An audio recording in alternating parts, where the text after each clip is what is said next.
What's up guys and welcome. You are watching Fazi Fitness. So let's start this video with Classic Physique category. So most of us Classic Physique fans were really excited to see the Classic Physique debut of Jose Manuel, aka Josema Beast, which was happening today at California Supplements Pro Show. And I have to say, surprisingly, he looked a lot better than expected. So that back has to be one of the most impressive backs in Classic Physique category right now. But so is the back of Fabio Jr., who is one of the biggest names in Classic Physique category from Brazil. But that doesn't just automatically make him top 10 at Classic Physique Mr. Olympia. Yes, Fabio has qualified for Classic Physique Mr. Olympia twice in his career. But there is a vast majority of the fans and a big part of the bodybuilding community who all believe that he could do a lot better in the 212 division instead of Classic Physique. So coming back to Josema Beast. So will he be able to win his first ever Classic Physique show? Well, I think he might. Because so far, all the comparisons that we have seen from this show, Jose looks a lot more aesthetic, a lot more classic. He's hitting that vacuum so perfectly, and that is making his waist appear so much smaller. His waist is looking so much more streamlined, especially in comparison to all the other competitors. And even if we take a look at the comparisons posted by Who is the Best Bodybuilder IG page, when he was in the open versus now when he is in Classic, he's looking a lot better this time around. So it seems like this is gonna be a big boost for Jose. But just for the information, it wasn't easy for him to make the weight cutoff for Classic. He's only 23 years old, and if he decides to stay in Classic Physique for the foreseeable future, and when this was in fact just his debut, then I'm afraid to say there is gonna be no room for improvements, because he is already maxed out. He will have to restrict his calories throughout the year. He's gonna have to restrict his growth, because his body clearly wants to grow. It clearly wants to get bigger. But what do you guys think? Was he better last year when he made his debut in the men's open bodybuilding last year? Or was he better this year in Classic Physique division? So as I was making this video, the results of that show were just announced. And he actually won his first ever show in Classic Physique. So he is qualified for the Olympia now. And we are gonna see him on the Olympia stage in October. But the question is, will he shut the season down? Or will he continue to compete? We will find out more about that in the upcoming days. But do let me know what you guys think. Were you impressed with the physique that he presented here in Classic Physique? So talking about Classic Physique, let's take a look at the guest posing appearance of Ramon Dino and Urs Kalecinski at the Pittsburgh Pro. So Urs put up this picture of him and Ramon, and he basically called out Ramon Dino here. So now it's just a matter of time before all the Brazilian fans go absolutely ballistic on Urs's ass in the comment section. And honestly, they have the numbers to back it up.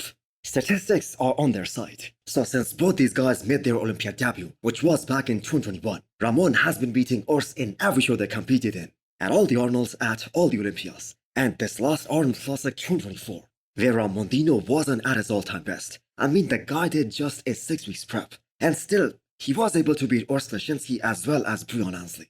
And he was way off compared to the Olympia last year. But still, Urs wasn't able to beat him here. So we have no idea when it was decided that Ramon Dino was actually gonna take the shirt off for the guest posing here at the Pittsburgh Pro. And I have to say, he looked really massive here. Unlike Urs Kalecinski, who seemed to be in a very good condition. On the other hand, it was pretty evident that Ramon Dino was actually in the off-season, and it seemed like he actually took the time off after the Arnold Classic Ohio to reset his system, and then he dove right back into the off-season. So initially, Urs was just the one promoted to guest pose here with the big boys at the Pittsburgh Pro. So, I don't know, maybe these guys decided to have a pose down backstage. And that was actually a very good treat for bodybuilding fans. So Urs was obviously in a better condition than Ramon here. And I'm pretty sure he was above his weight cap as well. So Urs is what, 26 or 27 years old. And even with all these changes in Classic Physique weight caps, he is still having a very hard time making the weight. So he himself revealed that he did not even have a single cheat meal post-Olympia last year. Because he was afraid that he is gonna rebound so hard. And he is probably gonna gain 10 pounds from that. And eventually he was gonna have to lose all that for the Arnold Classic 2024.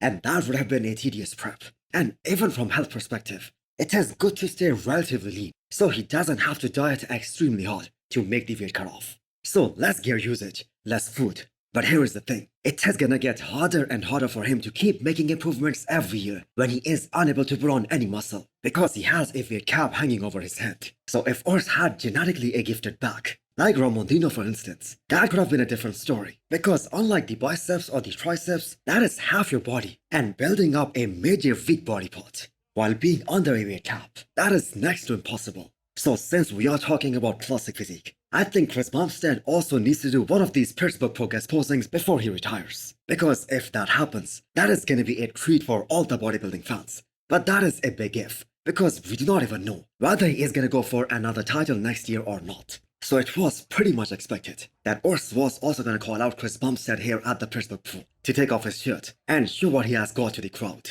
But unfortunately, he was unable to convince him. Now, all that being said, the only way Urs actually improves on his placings, especially at the Olympia level, because I believe the only guy he can beat at this point is Bruno Ansley. And other than that, I don't think with that weight cap, he can beat either Ramon Dino or Wesley Wiesers. So the only way is if all these guys coming off, or if the Pro League actually increases the weight limit one more time. But here is the thing, that is also gonna benefit guys like Bruno Ansley, who just beat him at the Arnold UK. So do let me know what you guys think, how much you guys appreciated this look of Urs, where he looked significantly bigger. So we got a sneak peek of how Angel Calderon is looking right now, exactly 1 week out of the New York Pro. So he wasn't here at the Pittsburgh, but he guest posed in California Supplements Pro. And man, he is gonna be peeled out of his mind at that show. So the thing is, this guy never misses his mark, even when he is in the 212. And he is pretty consistent with it. But guys like Tony Burton, Quentin Beastwood, Man Fitzwater, they are all gonna expose him big time in the symmetry department, in the aesthetics department, because that is the only area where he lacks. Otherwise, he is very complete. So I have to say this was a very difficult show to test your potential in the men's open bodybuilding. But here is the thing, we haven't been seeing the best of Angel in the 212 either. Yes, he is always in a very solid conditioning, but the fact is he sucks down so damn hard to make that 212 weight cut off. He loses so much muscle, so much fullness, and so much pop to his muscles while getting down to that 212 number.